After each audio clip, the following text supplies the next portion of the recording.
Seorang doktor lulusan S3 dari universitas ternama di Bandung menulis buku tentang pentingnya investasi hidup dan pendidikan.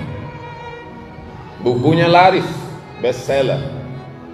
Katanya ketika anak masih kecil-kecil, kalau ada kelebihan dana, mulailah membeli rumah. Rumah ini dicicil 10 tahun, 15 tahun, 20 tahun. Nanti ketika anak sudah tamat SMA, maka rumah lunas dan bisa dijual.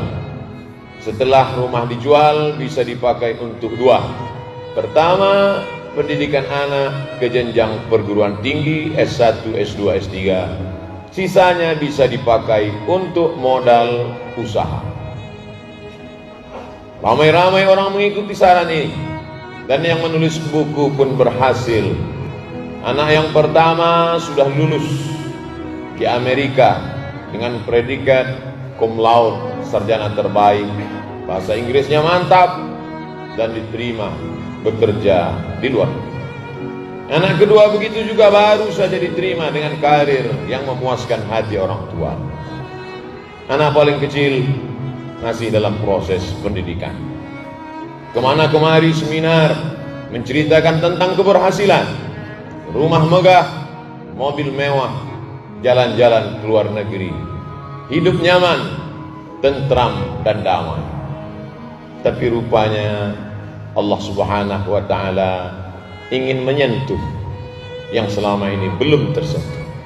Ada sesuatu yang tak pernah terpikirkan, tapi Allah berkuasa untuk membuatnya datang dan tiba tanpa diundang. Tanpa terlintas di pikiran, istri pun jatuh sakit. Ketika istri sakit, masuk ke rumah sakit di ruang ICU. Saat itu dihubungilah anak yang pertama. Ibumu dalam keadaan sakit, nak. 9 bulan 10 hari kau dikandungnya. Dengan tetes peluh keringat dan air mata, meregang nyawa kau keluar dari rahimnya. Apa kata si anak? Aku tidak bisa karena ada rapat penting, meeting yang harus dikerjakan. Dan saya tinggal di negara yang sangat disiplin. Aturan tidak membenarkan untuk pulang ke kampung halaman. Anak kedua pun dihubungi. Bagaimana ini ibumu dalam sakit keras? Orang lain tak dapat menghibur hatinya. Nampaknya inilah pertemuan terakhir andai kau pulang.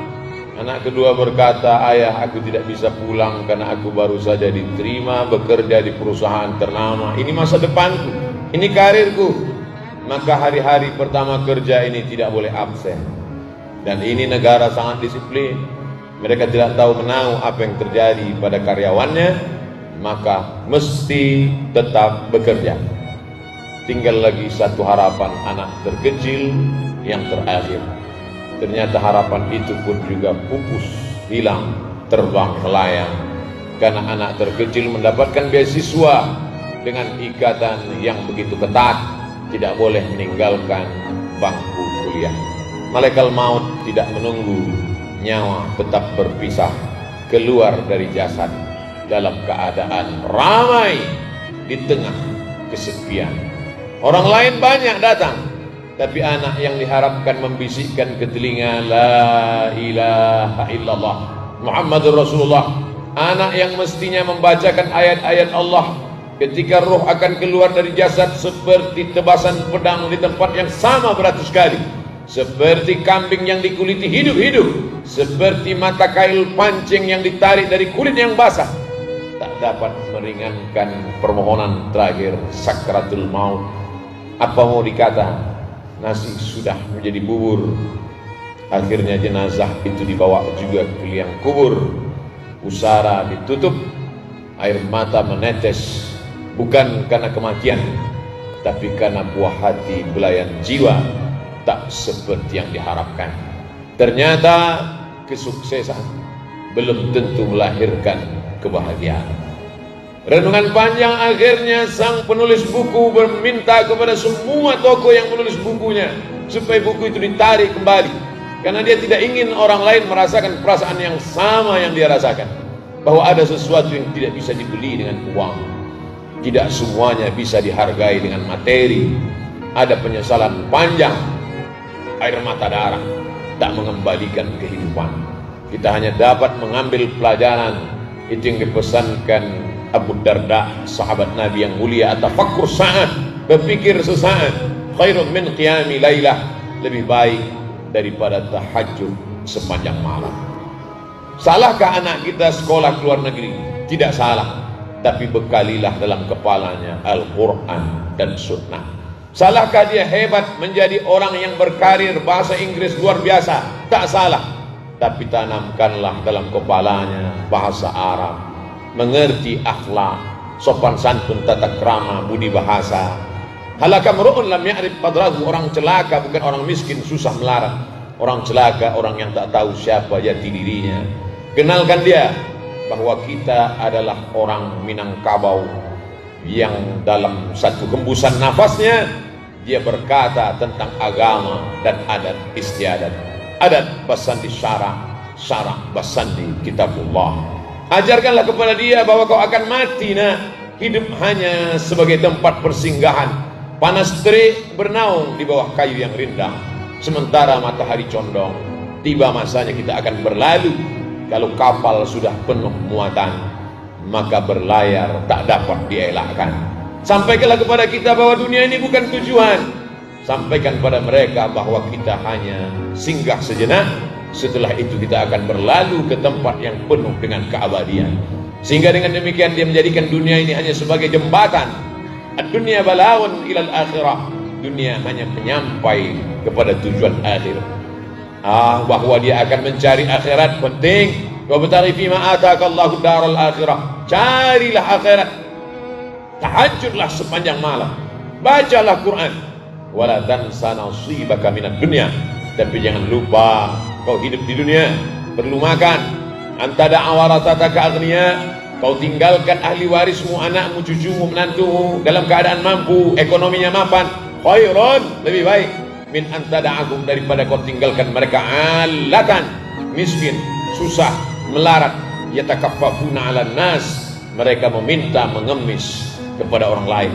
Tak ada kepercayaan dirinya, tak ada izzahnya, tak didengar kata-katanya, tak dihormati ucapannya, karena dia orang yang terhinakan. Tapi jangan karena mengejar dunia lalu dia kehilangan tempatnya di akhirat. Islam mengajarkan kita keseimbangan. Dalam doa dari Rukun Yamani menuju Hajar Aswad berulang kali dikatakan Rabbana atina fid dunya hasanah wa fil akhirati hasanah wa qina adzabannar. Bila terdengar ada informasi musabaqah tilawatil Quran, bawalah anak-anak mendengarkan musabaqah tilawatil Quran. Dia lihat yang sebaya dengan dia.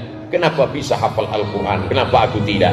Mulut berkata, ke telinganya belum tentu masuk. Mungkin dia akan marah, mungkin dia akan merajuk.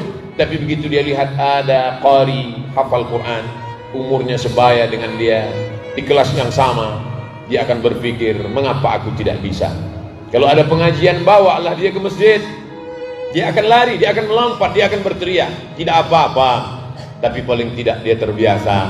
Nanti dia akan membawa anak dia pula pada masa kita sudah lagi tiada di atas muka bumi Allah. Kalau ada pengajian, ada pertemuan keluarga, bawalah dia, dudukkan dia dekat ulama, mintakan barokah.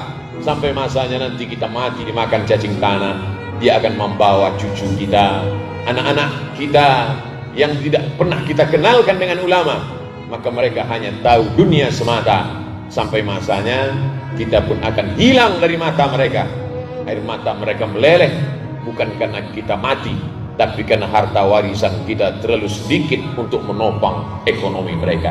Bukan air mata itu yang dapat menolong, membantu kita. Air mata yang dapat menolong adalah ketika dia bangun di tengah malam, dilihatnya sajadah.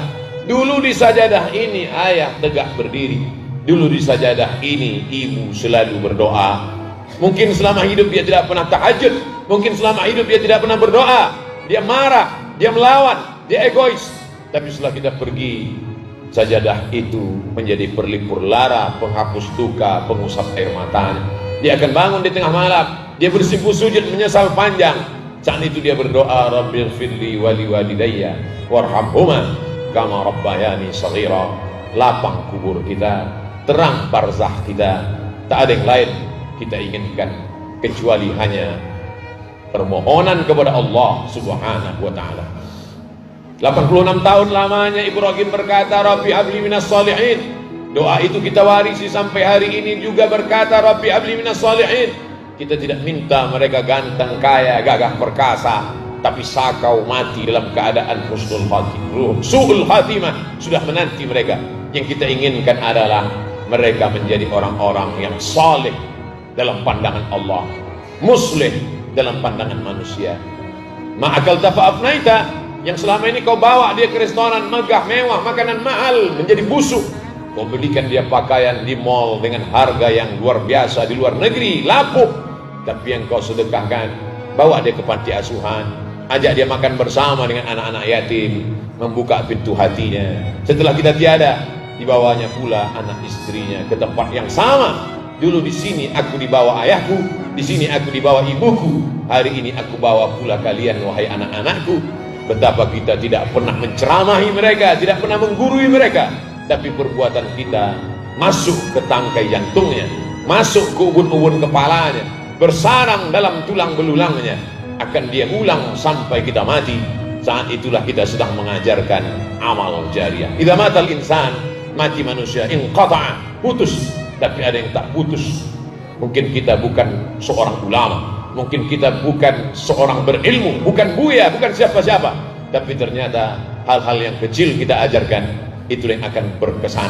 Adapun perguruan tinggi yang pernah mencetak mereka bergelar Doctor of Philosophy, pertanyaan kembali hanya pertanyaan untuk anak MDA.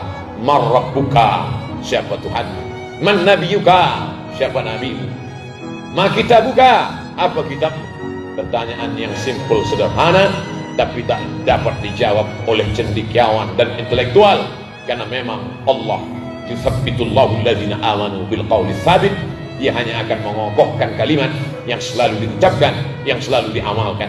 Dulu 20-30 tahun yang lalu, saat dia lahir ke atas dunia, merah kulitnya, 2 jari tapak kakinya sejengkal panjang tubuhnya, kita yang membisikkan ke telinganya sebelah kanan, sayup-sayup dengan derai air mata, asyhadu an la ilaha illallah. Apa yang kita inginkan? Kita tak pernah minta dia belikan kita rumah yang besar, kita tak pernah meminta dia membelikan kita mobil yang mewah. Yang kita inginkan cuma satu. Nah, dulu saat kau lahir ke atas dunia ini, aku membisikkan ke telingamu la ilaha illallah. Yang ku minta cuma satu, ketika aku akan pergi meninggalkan kalian, ketika saat itu masa genting tiba dan datang, aku hanya minta satu, engkau jugalah yang membisikkan ke telingaku lafaz talqin la ilaha illallah Muhammadur Rasulullah.